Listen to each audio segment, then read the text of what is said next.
بسم اللہ الرحمن الرحیم۔ سامعین کرام، آپ سن رہے ہیں عمران سیریز کے سلسلے میں ایک اردو ناول پاور ایجنٹ۔ یہ اس سلسلے کی پہلی قسط ہے۔ مجھے امید ہے آپ کو میری یہ کاوش پسند آئے گی۔ آپ نے اگر ابھی تک میرا چینل کہانی گھر سبسکرائب نہیں کیا تو ابھی میرے چینل کو سبسکرائب کر کے بیل نوٹیفیکیشن آن کر لیجئے تاکہ آنے والی ہر نئی کہانی کی اطلاع بر وقت آپ تک پہنچ سکے۔ کیپٹن شکیل اپنے فلیٹ میں بیٹھا ایک کتاب کے مطالعے میں مصروف تھا کہ کال بیل بجنے کی آواز سنائی دی تو کیپٹن شکیل بے اختیار چونک پڑا۔ اس وقت رات کافی گہری ہو چکی تھی اور اس وقت کسی کے فلیٹ پر آنے کی اسے قطعاً توقع نہیں تھی۔ اس نے کتاب میز پر رکھی اور اٹھ کر تیزی سے دروازے کی طرف بڑھ گیا۔ کال بیل ایک بار پھر بجی اور اس بار مسلسل بجتی چلی گئی۔ کون ہے؟ کیپٹن شکیل نے دروازے کے قریب پہنچ کر اونچی آواز میں کہا۔ میں آپ کا ہمسایہ ہوں جناب، میری بیوی اچانک شدید بیمار ہو گئی ہے اور میرے فلیٹ کا فون خراب ہے، پلیز میں نے ڈاکٹر کو فون کرنا ہے۔ دوسری طرف سے ایک پریشان سی آواز سنائی دی تو کیپٹن شکیل کے بے اختیار ہونٹ بھنچ گئے کیونکہ اس کے ذہن میں کسی فریب کا خیال آ گیا تھا، لیکن اس نے ہاتھ بڑھا کر لاک کھولا اور پھر دروازہ کھول دیا۔ باہر واقعی ایک نوجوان کھڑا تھا جس کے چہرے پر شدید پریشانی نمایاں تھی۔ وہ سلیپنگ سوٹ پہنے ہوئے تھا۔ آ جائیں اندر، کیپٹن شکیل نے کہا۔ شکریہ، نوجوان نے کہا اور تیزی سے آگے بڑھ گیا۔ کیپٹن شکیل نے ایک نظر باہر راہداری میں دیکھا اور پھر دروازہ بند کر کے وہ اس نوجوان کے پیچھے سٹنگ روم میں آ گیا۔ نوجوان ریسیور اٹھائے تیزی سے نمبر ڈائل کر رہا تھا۔ میں اظہار الدین بول رہا ہوں، ڈاکٹر صاحب سے بات کروائیں۔ اس نوجوان نے رابطہ قائم ہوتے ہی تیز لہجے میں کہا۔ کیا ڈاکٹر صاحب چلے گئے ہیں؟ اوہ، مگر میری بیوی شدید بیمار ہو گئی ہے۔ گھر گئے ہیں؟ اظہار نے دوسری طرف سے جواب سن کر اور زیادہ پریشان ہوتے ہوئے کہا۔ کسی دعوت پر گئے ہیں؟ اوہ، اب کیا کروں؟ اظہار نے انتہائی پریشانی سے کہا اور ریسیور رکھ دیا۔ اس کی حالت دیکھ کر کیپٹن شکیل سمجھ گیا کہ یہ نوجوان ڈرامہ نہیں کر رہا بلکہ واقعی اس کی بیوی بیمار ہے۔ آپ انہیں ہسپتال لے جائیں، کیپٹن شکیل نے ہمدردانہ لہجے میں کہا۔ نہیں، میں اسے ہسپتال نہیں لے جا سکتا، صرف ڈاکٹر عاشق کو ہی دکھایا جا سکتا ہے، لیکن وہ کسی دعوت میں گئے ہیں۔ اوہ ویری بیڈ، وہ تو مر جائے گی، نوجوان نے کہا اور کیپٹن شکیل اس کی بات سن کر حیران رہ گیا۔ کیوں؟ ہسپتال کیوں نہیں لے جایا جا سکتا؟ میں ایمبولنس منگواتا ہوں، کیپٹن شکیل نے ریسیور اٹھاتے ہوئے کہا۔ اوہ نہیں، پلیز ایسا مت کریں، آپ کا بہت شکریہ، اس نوجوان نے منت بھرے لہجے میں کہا اور تیزی سے واپس پلٹ گیا۔ رکو، پہلے مجھے بتاؤ کہ وجہ کیا ہے؟ ادھر تمہاری بیوی شدید بیمار ہے اور ادھر تم اسے ہسپتال نہیں لے جا سکتے، کیوں؟ کیپٹن شکیل نے اس بار خشک لہجے میں کہا۔ وہ نشہ کرتی ہے، نشے کی عادی ہے اور میں ایک ذمہ دار افسر ہوں، میں اسے ہسپتال نہیں لے جا سکتا ورنہ سب کو معلوم ہو جائے گا اور پھر میں بدنام ہو جاؤں گا اور ہو سکتا ہے کہ مجھے نوکری سے بھی نکال دیا جائے۔ اظہار نے کہا۔ کوئی بات نہیں، میں ایک اسپیشل ہسپتال میں اس کا علاج کا بندوبست کروا دیتا ہوں، تم فکر مت کرو، کچھ نہیں ہوگا، اس کی جان تمہاری بدنامی سے زیادہ قیمتی ہے، کیپٹن شکیل نے کہا اور تیزی سے ریسیور اٹھا کر اس نے نمبر ڈائل کرنے شروع کر دیے۔ نوجوان خاموش کھڑا ہونٹ چباتا رہا، شاید اس کی سمجھ میں نہیں آ رہا تھا کہ وہ کیا کرے اور کیا نہ کرے۔ یس، رابطہ قائم ہوتے ہی ایک نسوانی آواز سنائی دی۔ میں کیپٹن شکیل بول رہا ہوں، اسپیشل سروس کا ممبر۔ کون ڈیوٹی پر ہے؟ کیا ڈاکٹر صدیقی ہیں؟ کیپٹن شکیل نے کہا۔ یس سر، وہ ابھی جانے ہی والے ہیں، ہولڈ کریں، میں بات کروا دیتی ہوں، دوسری طرف سے کہا گیا۔ ہیلو، ڈاکٹر صدیقی بول رہا ہوں۔ کیپٹن صاحب، کیا بات ہے؟ خیریت ہے؟ چند لمحوں بعد اسپیشل ہسپتال کے انچارج ڈاکٹر صدیقی کی مخصوص آواز سنائی دی۔ چونکہ وہ عمران سمیت سیکرٹ سروس کے تمام ممبران سے اچھی طرح واقف تھا، اس لیے وہ کیپٹن شکیل سے بھی واقف تھا۔ میں اس وقت روبی پلازا ایجرٹن روڈ سے بول رہا ہوں ڈاکٹر صدیقی، میرے ہمسائے کی بیوی اچانک شدید بیمار ہو گئی ہے اور ان کا فیملی ڈاکٹر کسی دعوت پر گیا ہوا ہے اور وہ کسی وجہ سے اسے جنرل ہسپتال میں نہیں لے جانا چاہتے، اور اگر ان کا فوری علاج نہ ہوا تو ان کی موت بھی واقع ہو سکتی ہے، اس لیے آپ پلیز فوراً ایمبولنس بھجوا دیں، جلدی۔ اگر یہ خاتون نہ ہوتی تو کوئی مرد ہوتا تو میں اسے اپنی کار میں لے آتا، لیکن خاتون کے لیے ایمبولنس ضروری ہے، کیپٹن شکیل نے تیز لہجے میں کہا۔ ٹھیک ہے، میں ڈاکٹر اور ایمبولنس دونوں کو بھجوا رہا ہوں، دوسری طرف سے کہا گیا تو کیپٹن شکیل نے شکریہ کہہ کر رسیور رکھ دیا۔ چلیے صاحب، اور مطمئن رہیں، آپ کی بدنامی نہیں ہوگی، کیپٹن شکیل نے اس نوجوان سے کہا، اور نوجوان نے اثبات میں سر ہلا دیا، اور پھر کیپٹن شکیل بھی اس کے ساتھ ہی تیزی سے باہر نکلا اور اس نے پلٹ کر باہر سے دروازہ لاک کر دیا۔ آپ کا یہ ساتھ والا فلیٹ ہے نا؟ کیپٹن شکیل نے کہا۔ جی ہاں، 12 نمبر، نوجوان نے جواب دیا۔ آپ فلیٹ میں جائیں اور اپنی بیگم کی دیکھ بھال کریں، میں باہر جا رہا ہوں، ڈاکٹر اور اسٹریچر والوں کو بھجوا دوں گا، کیپٹن شکیل نے کہا، اور تیزی سے سیڑھیاں اترتا ہوا اس طرف بڑھ گیا جہاں دروازے کا فرنٹ تھا۔ تھوڑی دیر بعد ایمبولنس پہنچ گئی اور کیپٹن شکیل نے ڈاکٹر اور اسٹریچر والوں کو فلیٹ کا نمبر بتایا تو وہ تیزی سے سیڑھیاں چڑھتے ہوئے اوپر چلے گئے، جبکہ کیپٹن شکیل ایمبولنس کے قریب ہی رک گیا۔ تھوڑی دیر بعد ایک خاتون کو اسٹریچر پر ڈالے وہ لوگ نیچے اترے، ڈاکٹر بھی ساتھ تھا، اس کے پیچھے اظہار بھی تھا۔ آپ ادھر میرے ساتھ آ جائیں، میں بھی آپ کے ساتھ چلتا ہوں، میری کار باہر ہی ہے، آئیں، کیپٹن شکیل نے اظہار سے کہا، اور اظہار نے اثبات میں سر ہلا دیا۔ اس کی بیوی کو ایمبولنس میں سوار کر کے ڈاکٹر بھی اندر بیٹھ گیا اور ایمبولنس واپس چلی گئی تو کیپٹن شکیل پارکنگ میں موجود اپنی کار کی طرف بڑھ گیا۔ اس نے کار کا دروازہ کھولا اور پھر اظہار کو سائیڈ سیٹ پر بٹھا کر وہ خود ڈرائیونگ سیٹ پر بیٹھ گیا اور دوسرے لمحے کار تیزی سے مڑ کر آگے بڑھ گئی۔ اظہار خاموش بیٹھا ہوا تھا، اس کا انداز ایسا تھا کہ جیسے وہ کسی گہری سوچ میں ہو۔ کیپٹن شکیل جانتا تھا کہ اس وقت اس کے ذہن کی پوزیشن کیا ہوگی۔ اس نے بھی کوئی بات نہ کی تھی۔ تھوڑی دیر بعد وہ اسپیشل ہسپتال پہنچ گئے۔ وہاں جا کر معلوم ہوا کہ اظہار الدین کی بیوی کو آپریشن روم میں لے جایا گیا ہے تو وہ دونوں باہر ہی رک گئے۔ اظہار الدین بے چینی اور اضطراب کے عالم میں مسلسل ٹہل رہا تھا۔ پھر تقریباً 1.5-2 گھنٹے بعد آپریشن روم کا دروازہ کھلا اور ڈاکٹر صدیقی باہر آ گئے۔ کیا ہوا ڈاکٹر؟ اظہار الدین نے بے چینی کے عالم میں آگے بڑھ کر ڈاکٹر صدیقی سے پوچھا۔ آپ مریضہ کے کیا لگتے ہیں؟ ڈاکٹر صدیقی نے اظہار الدین سے پوچھا۔ میں اس کا شوہر ہوں۔ کیوں، کیا ہوا؟ پلیز جلدی بتائیں ورنہ، اظہار الدین نے انتہائی بے چینی سے پوچھا۔ آپ کی بیگم بچ گئی ہیں، لیکن اگر آپ کو اسے یہاں لانے میں مزید کچھ دیر ہو جاتی تو تب شاید اس کا بچنا مشکل ہو جاتا۔ میرے ساتھ دفتر چلیے، اور آپ بھی آئیے کیپٹن صاحب، ڈاکٹر صدیقی نے کہا تو اظہار الدین نے بے اختیار اطمینان کا ایک طویل سانس لیا۔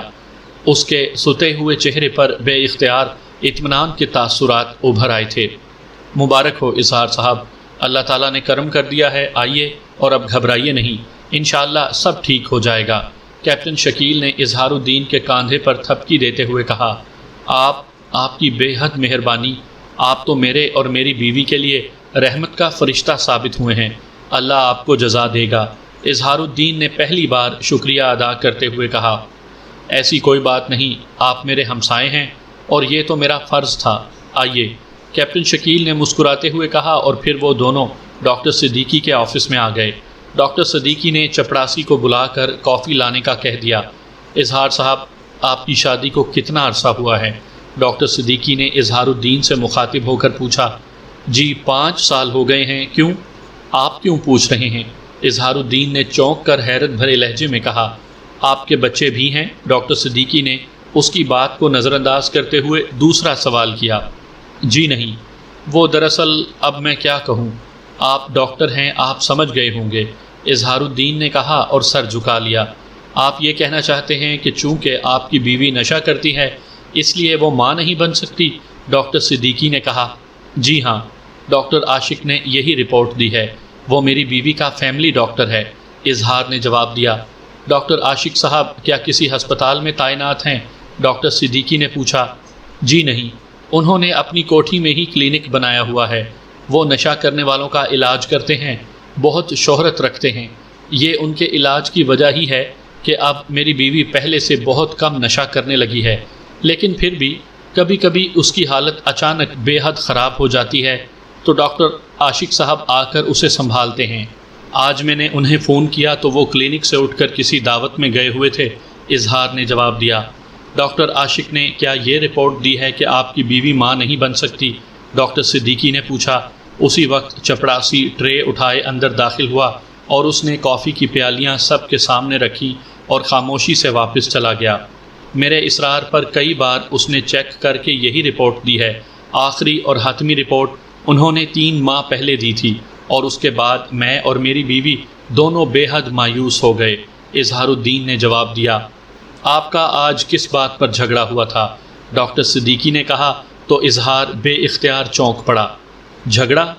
او ہاں، بس ویسے ہی میرا موڈ آف تھا، اس لیے جھگڑا ہو گیا، لیکن کچھ زیادہ بات تو نہیں ہوئی، عام سی بات تھی، اظہار نے ہچکچاتے ہوئے کہا۔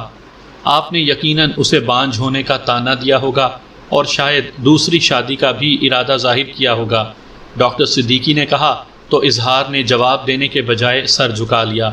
آپ کی بیوی نے خواب آور گولیاں کھا کر خودکشی کرنے کی کوشش کی، اس لیے میں نے کہا تھا کہ اگر اور کچھ دیر ہو جاتی تو اس کی زندگی بچانی ناممکن ہو جاتی۔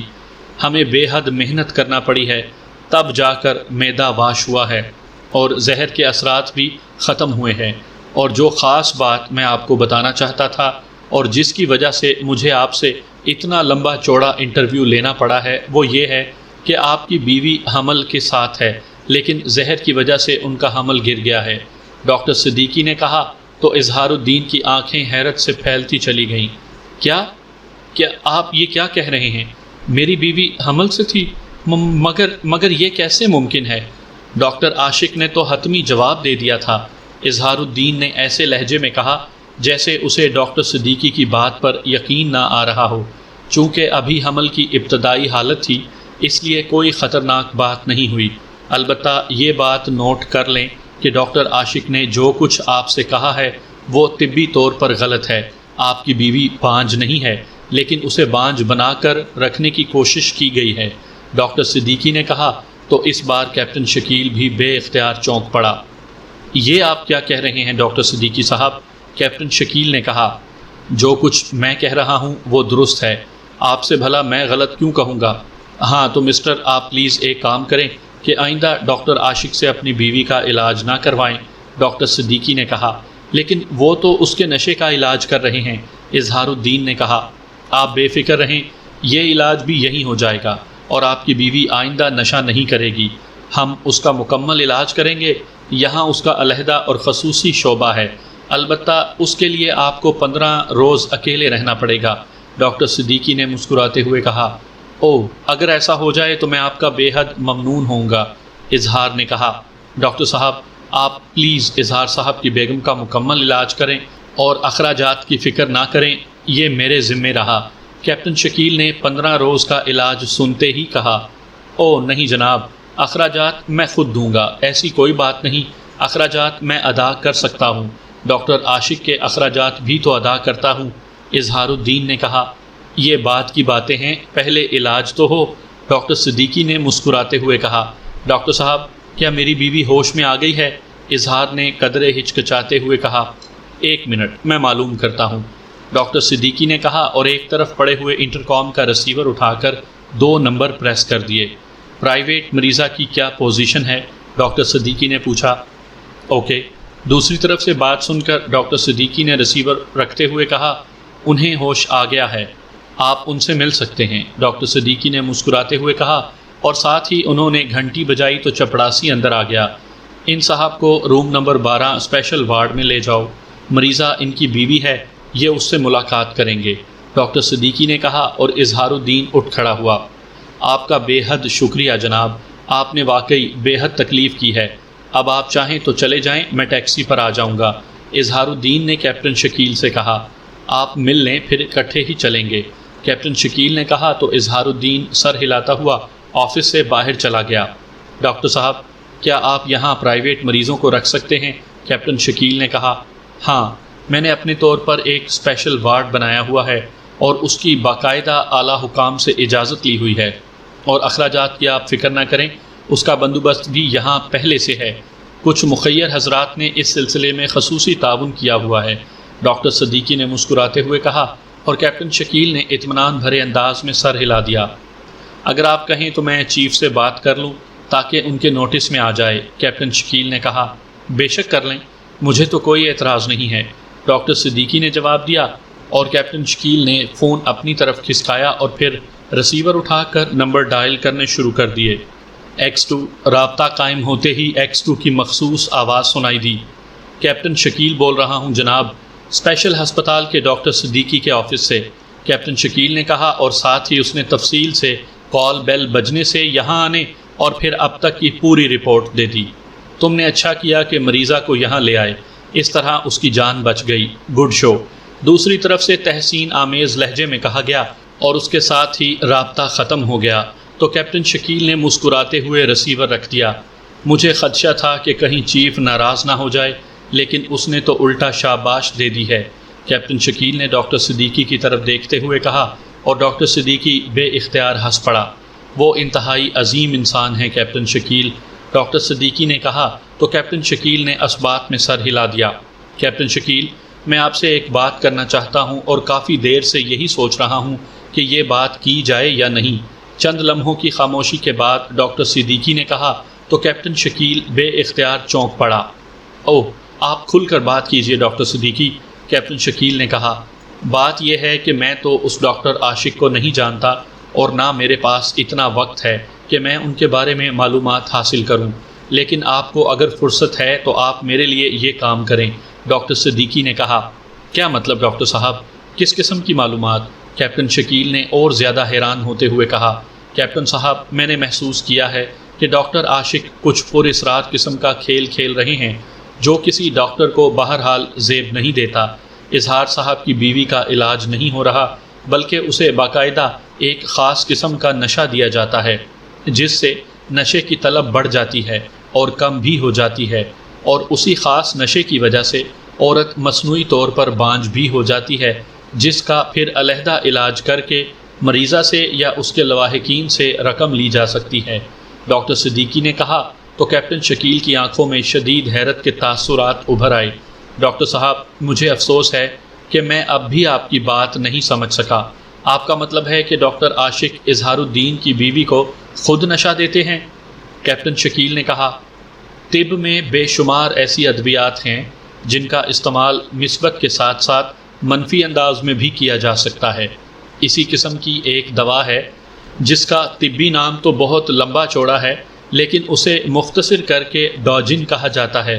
یہ دوا دراصل ایک مخصوص قسم کی اعصابی بیماری کے علاج کے لیے استعمال کی جاتی ہے، لیکن اس کی اگر زیادہ ڈوز دے دی جائے تو پھر یہ دوا انسانی جسم میں نشے کی تیز طلب پیدا کر دیتی ہے، جبکہ اس کی ڈوز اگر کم کر دی جائے تو اس سے نشے کی طلب کافی کم ہو جاتی ہے، اور اس کا سائیڈ ایفیکٹ بھی ہے کہ اگر اس کی زیادہ ڈوز دی جائے یا مسلسل دی جاتی رہے تب بھی عورت کے جسم میں اس کے اثرات پڑتے ہیں اور وہ بانجھ ہو سکتی ہے۔ اور اظہار صاحب کی بیوی کے جسم میں ڈوجن کے اثرات کی موجودگی میں نے چیک کر لی ہے، اور اسے چیک کرنے کے بعد میں نے خصوصی طور پر یہ بات چیک کی ہے کہ کیا مریضہ کو وہ خصوصی اعصابی بیماری بھی ہے یا نہیں، اور میں یہ دیکھ کر حیران رہ گیا کہ ایسا نہیں ہے۔ اس سے میں اس نتیجے پر پہنچا ہوں کہ ڈوجن انہیں کسی سازش یا کسی پلان کے تحت دی جا رہی ہے۔ اب یہ بھی ہو سکتا ہے کہ ڈاکٹر عاشق ایسا نہ کر رہے ہوں، کوئی اور سلسلہ ہو، لیکن بہرحال یہ ہے خطرناک سلسلہ۔ آپ اس سلسلے میں ڈاکٹر عاشق کو ٹٹولیں، اس کے بعد مجھے بتائیں، پھر دیکھیں گے، ڈاکٹر صدیقی نے کہا۔ ٹھیک ہے، میں آپ کی بات سمجھ گیا ہوں، میں چیک کر لوں گا، لیکن یہ بتائیں کہ ڈوجن کی ان خصوصیات سے کیا سب ڈاکٹر واقف ہیں؟ کیپٹن شکیل نے کہا۔ ہاں، سب جانتے ہیں۔ دراصل پہلے بھی میرے نوٹس میں ایک مریضہ آئی تھی، لیکن میں نے خیال نہیں کیا تھا، لیکن اب یہ دوسری مریضہ ہیں۔ یہ بات دیکھ کر مجھے احساس ہو رہا ہے کہ شاید دولت کمانے کے چکر میں کوئی گروہ یا کوئی ڈاکٹر یہ گھنونا کھیل کھیل رہا ہے، ڈاکٹر صدیقی نے کہا۔ ٹھیک ہے، میں دیکھوں گا اور پھر آپ سے ڈسکس بھی کروں گا، کیپٹن شکیل نے کہا، اور اسی لمحے اظہار الدین کمرے میں داخل ہوا۔ کیسی طبیعت ہے آپ کی وائف کی؟ کیپٹن شکیل نے پوچھا۔ وہ بہت بہتر محسوس کر رہی ہے، اللہ تعالیٰ کا شکر ہے، اظہار نے کہا۔ تو پھر اب چلیں، ڈاکٹر صاحب بھی ہماری وجہ سے یہاں رکے ہوئے ہیں، ورنہ ان کی ڈیوٹی تو آف ہو چکی ہے، کیپٹن شکیل نے مسکراتے ہوئے کہا۔ ہاں ڈاکٹر صاحب، آپ کا تو خصوصی طور پر شکریہ، آپ تو واقعی رحمت کے فرشتے ہیں، اظہار نے کہا، اور ڈاکٹر صدیقی بے اختیار ہنس پڑے۔ ایسی کوئی بات نہیں، یہ سب کچھ اللہ تعالیٰ کا کرم ہے، ڈاکٹر صدیقی نے کہا، اور پھر اظہار الدین اور کیپٹن شکیل دونوں ان سے اجازت لے کر ان کے آفس سے نکلے اور بیرونی طرف بڑھ گئے۔ اظہار صاحب، میں تو آپ کے اس پلازے میں 1 ماہ پہلے آیا ہوں، آپ شاید کافی عرصے سے یہاں رہتے ہیں، کیپٹن شکیل نے کار پارکنگ سے باہر نکلتے ہوئے کہا۔ جی ہاں، میں تو 5 سال سے یہاں رہ رہا ہوں، یہ فلیٹ بھی ہمارا اپنا ہے، لیکن کیا آپ واقعی اسپیشل سروس میں ہیں؟ کیا یہ ملٹری کا کوئی شعبہ ہے؟ اظہار نے کہا۔ یہ بات آپ نے کیسے کہہ دی؟ کیپٹن شکیل نے مسکراتے ہوئے کہا۔ آپ کے نام کیپٹن شکیل کی وجہ سے، اظہار الدین نے کہا، تو کیپٹن شکیل بے اختیار ہنس پڑا۔ جی نہیں، میں دراصل ملٹری میں رہا ہوں، تب سے یہ خطاب میرے نام کا ایک حصہ بن گیا ہے۔ اسپیشل سروس حکومت کی ایک سروس ہے جو فورن سروس کے تحت کام کرتی ہے، خصوصی قسم کی چیزوں کی باحفاظت ڈیلیوری کے لیے، کیپٹن شکیل نے کہا، اور اظہار نے اس بات میں سر ہلا دیا۔ آپ نے اپنا تفصیل سے تعارف نہیں کروایا، کیپٹن شکیل نے کہا۔ نام تو آپ کو معلوم ہو گیا ہے، میں پرائیویٹ فرم میں چیف اکاؤنٹنٹ ہوں، میری بیوی نجمہ وزارت سائنس میں ڈپٹی سیکریٹری کے عہدے پر فائز ہے، اظہار نے کہا۔ آپ کی بیگم ایک ذمہ دار پوسٹ پر فائز ہونے کے باوجود نشہ کیسے کرنے لگ گئیں؟ کیپٹن شکیل نے کہا۔ وہ بالکل ٹھیک تھی، لیکن پھر شادی کے 1.5-2 سال بعد اس نے مجھ سے چھپ کر نشہ کرنا شروع کر دیا۔ شروع میں تو مجھے پتہ نہ چلا، لیکن پھر پتہ چل گیا۔ میں بے حد حیران ہوا اور ساتھ ہی پریشان بھی۔ میری بیوی نے مجھے بتایا کہ اس کی ایک سہیلی نے اسے اعصابی سکون کی گولیاں دیں اور اس کے بعد وہ ان گولیوں کی عادی ہو گئی، پھر یہ گولیاں بے اثر ہو گئیں، تو اس سہیلی نے پھر اسے نشے کی راہ دکھا دی۔ میں اس سے بے حد ناراض ہوا تو اس نے وعدہ کیا کہ وہ آئندہ ایسا نہیں کرے گی۔ پھر مجھے معلوم ہوا کہ ڈاکٹر عاشق کا وہ اس سلسلے میں باقاعدہ علاج کروا رہی ہے۔ میں خود ڈاکٹر عاشق سے ملا تو اس نے مجھے تسلی دی کہ نجمہ بالکل ٹھیک ہو جائے گی، اور وہ ہو بھی گئی، لیکن وہ پھر شروع ہو گئی تھی۔ اب علاج ہوتا ہے تو چھوڑ دیتی ہے، بس ایسا ہی سلسلہ چل رہا ہے۔ ہم دونوں نے اس بات کو بہت چھپائے رکھا ہے، کیونکہ اس طرح نہ صرف ہم دونوں کی بدنامی ہوتی، بلکہ ہو سکتا ہے کہ ہمیں ہماری سروسز سے بھی علیحدہ کر دیا جاتا۔ میں نے بارہا نجمہ کو سمجھایا، وہ خود بھی انتہائی سمجھدار ہے، لیکن وہ کہتی ہے کہ نہ جانے کیا ہوتا ہے کہ اس کے اندر اچانک نشے کی طلب اس قدر تیز ہو جاتی ہے کہ اس کا ذہن معوف ہو جاتا ہے اور وہ نشہ شروع کر دیتی ہے۔ ڈاکٹر عاشق کے علاج سے اسے کئی ہفتے آرام بھی آ جاتا ہے، لیکن پھر وہ اچانک نشہ کر لیتی ہے، اظہار الدین نے کہا۔ ڈاکٹر عاشق کا کلینک کہاں ہے؟ کیپٹن شکیل نے پوچھا۔ شاہکار کالونی کی کوٹھی نمبر 213 اے بلاک، اپنی کوٹھی میں ہی انہوں نے کلینک بنایا ہوا ہے۔ وہ نشہ کرنے والوں کا علاج کرتے ہیں اور وہاں بہت بڑے لوگ آ جاتے ہیں، حتیٰ کہ میں نے غیر ملکی سفیروں اور ان کی بیگمات کو بھی وہاں دیکھا ہے۔ انتہائی قابل ڈاکٹر ہیں، میری بیوی کے دور کے عزیز بھی ہیں اور ہم پر انتہائی مہربان بھی ہیں۔ وہ میری بیوی کے علاج کی فیس بھی نہیں لیتے، حالانکہ وہ بہت بھاری فیس لیتے ہیں، اظہار الدین نے کہا، اور کیپٹن شکیل نے اس بات میں سر ہلا دیا۔ تھوڑی دیر بعد وہ واپس پلازا پہنچ گئے اور پھر اظہار الدین نے کیپٹن شکیل کا ایک بار پھر شکریہ ادا کیا اور وہ اپنے فلیٹ پر چلا گیا، جبکہ کیپٹن شکیل اپنے فلیٹ کی طرف بڑھ گیا۔ اس نے فیصلہ کر لیا تھا کہ وہ کل ڈاکٹر عاشق کے کلینک جا کر اس سے ملے گا اور ڈاکٹر صدیقی کے خدشات کے بارے میں اپنے طور پر یہ انکوائری کرے گا۔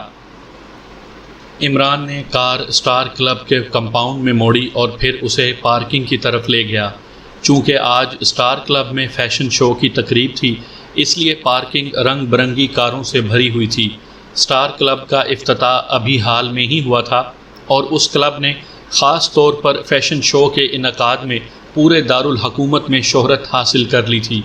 یہی وجہ تھی کہ فیشن کا دل دادا اعلیٰ طبقہ اس کلب کی طرف رجوع کرتا تھا۔ آج جو فیشن شو منعقد ہو رہا تھا وہ ایک غیر ملکی ڈریس ڈیزائنر کے ڈیزائن کیے گئے لباسوں کا تھا، اور اخبارات میں اس کے بارے میں جو اشتہارات شائع کیے گئے تھے ان کے مطابق اس شو میں حصہ لینے والی ماڈل لڑکیاں بین الاقوامی شہرت کی حامل تھیں۔ شاید یہی وجہ تھی کہ اس وقت کلب کی رونق اپنے پورے عروج پر تھی۔ سیکرٹ سروس تو کیا، بلکہ 4 سٹارز کے پاس بھی ان دنوں کوئی کیس نہیں تھا، اور عمران کا مطالعہ کرنے کا موڈ بھی نہ بنا تھا، اس لیے ان دنوں عمران پر آوارہ گردی کا موڈ سوار تھا۔ وہ مختلف ہوٹلوں اور کلبوں میں آ جا کر وقت پورا کیا کرتا تھا۔ آج بھی اس کی نظریں اخبار میں اسٹار کلب کے اس فیشن شو کے اشتہار پر پڑیں تو اس نے اس فیشن شو میں شرکت کا فیصلہ کر لیا تھا۔ یہی وجہ تھی کہ شام ہوتے ہی اس نے کار کا رخ اسٹار کلب کی طرف موڑ دیا تھا۔ اس کے جسم پر سوٹ تھا، کیونکہ اسے معلوم تھا کہ اسٹار کلب کی انتظامیہ نے لباس کے بارے میں انتہائی سخت پابندی عائد کر رکھی تھی، اور اس سلسلے میں وہ کسی روح رعایت کی قائل نہ تھی۔ گو عمران چاہتا تو سوٹ کے علاوہ ٹیکنی کلر لباس پہن کر بھی کلب میں داخل ہو سکتا تھا، لیکن نہ جانے کیوں اس کا ذہن ہنگامہ کرنے کی طرف آمادہ نہ ہوا تھا۔ چنانچہ اس کے جسم پر باقاعدہ سوٹ موجود تھا۔ اس نے چونکہ فون کر کے اپنی نشست پہلے ہی مخصوص کروا لی تھی، اس لیے کار لاک کر کے وہ اطمینان سے چلتا ہوا کلب کے مین گیٹ کی طرف بڑھا چلا جا رہا تھا۔ جناب، کیا میں آپ سے کچھ وقت لے سکتا ہوں؟